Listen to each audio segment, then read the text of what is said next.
Free. It's one of the things we like most, is when something is free. There isn't a better price than free.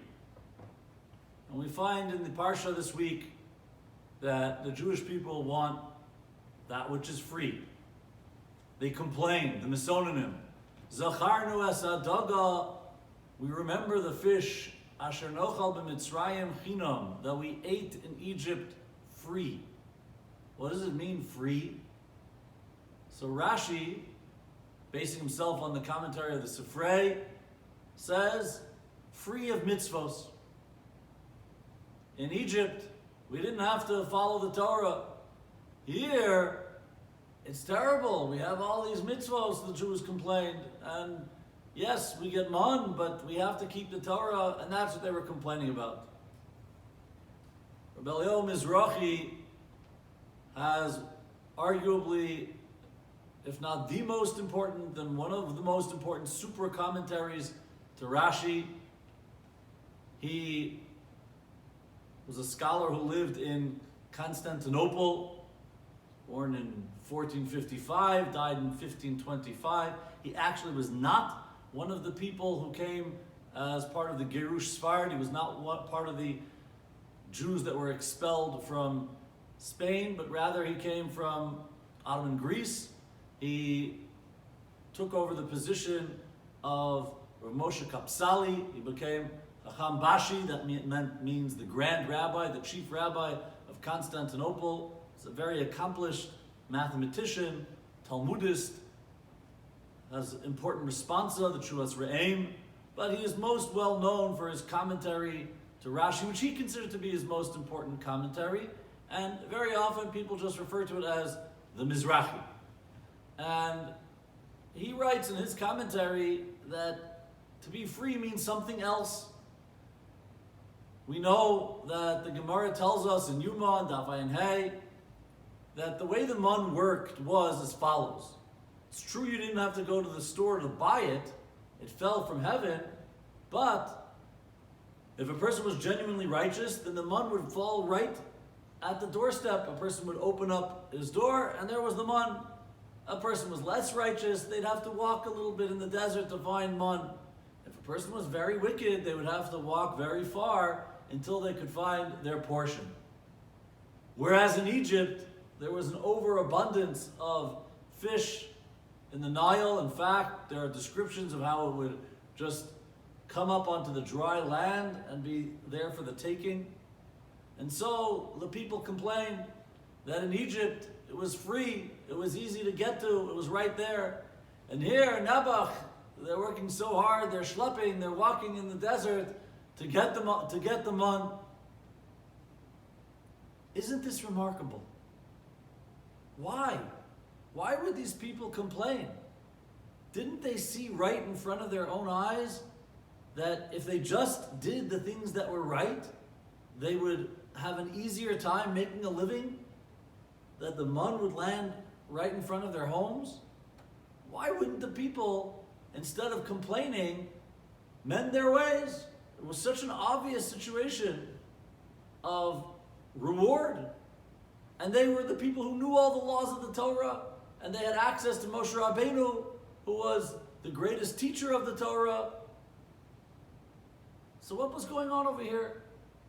Rabbi Yisrael Salanter famously writes that it's easier to finish the entire Talmud than to change one characteristic. It's very difficult to change a midah that a person has. People don't like to do that. The reason that these people were so severely punished was because it's not that Hashem just fed them mun. He gave them clarity. He told them, listen, do the things which are proper, and you'll have food come to you easily, right at your doorstep. And they rejected that. They were not prepared to do what was proper. They rather live in Egypt and have their lack of righteousness go unnoticed. And that was terribly wrong. We don't have that kind of system of reward and punishment today. It's not as obvious to us. We don't have mun falling in front of our homes, or 2 feet away, or 10 feet away, or a mile away, depending on how righteous we are. But there's a lot of messaging that we do get from Hashem. And anyone who is a ben aliyah, anyone or a bas aliyah, anyone who is growth oriented, such a person will recognize that there's great opportunity for growth. There's opportunity to be better, to do better.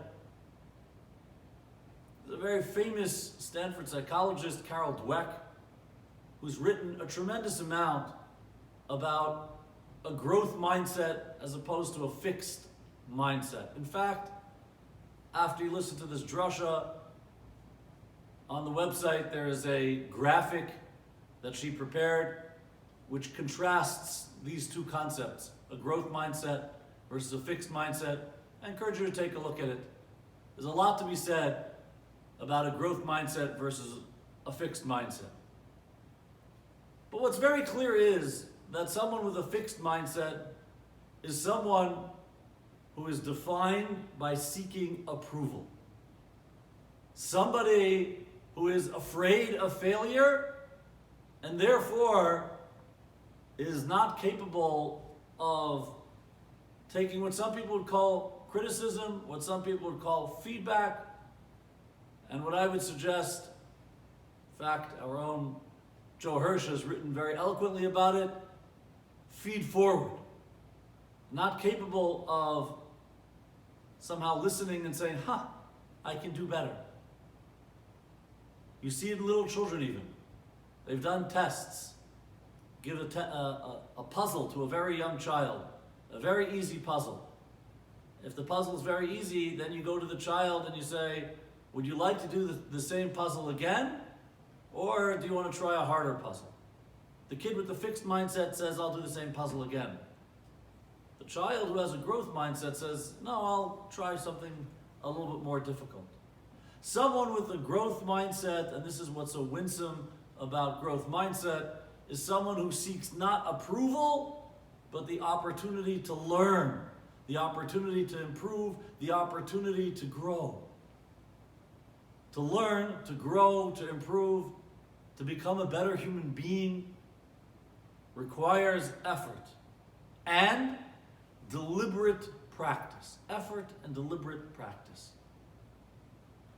And yes, the Misonim and those who complained at the time about the mun, it's because they didn't want to put in the effort. They didn't want to put in the deliberate practice necessary to become better people.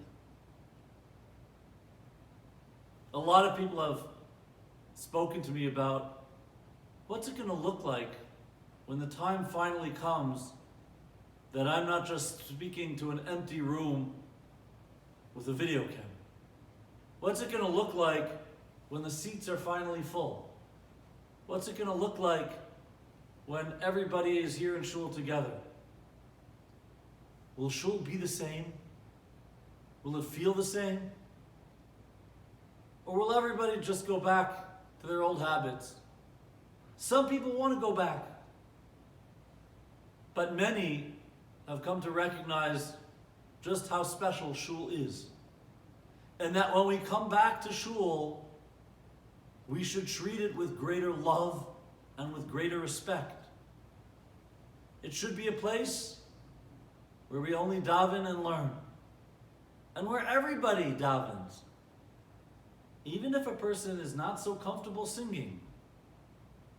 If we have a growth mindset, we say, you know what? I'm going to try to do it anyway. I'm going to learn. I'm going to make an effort.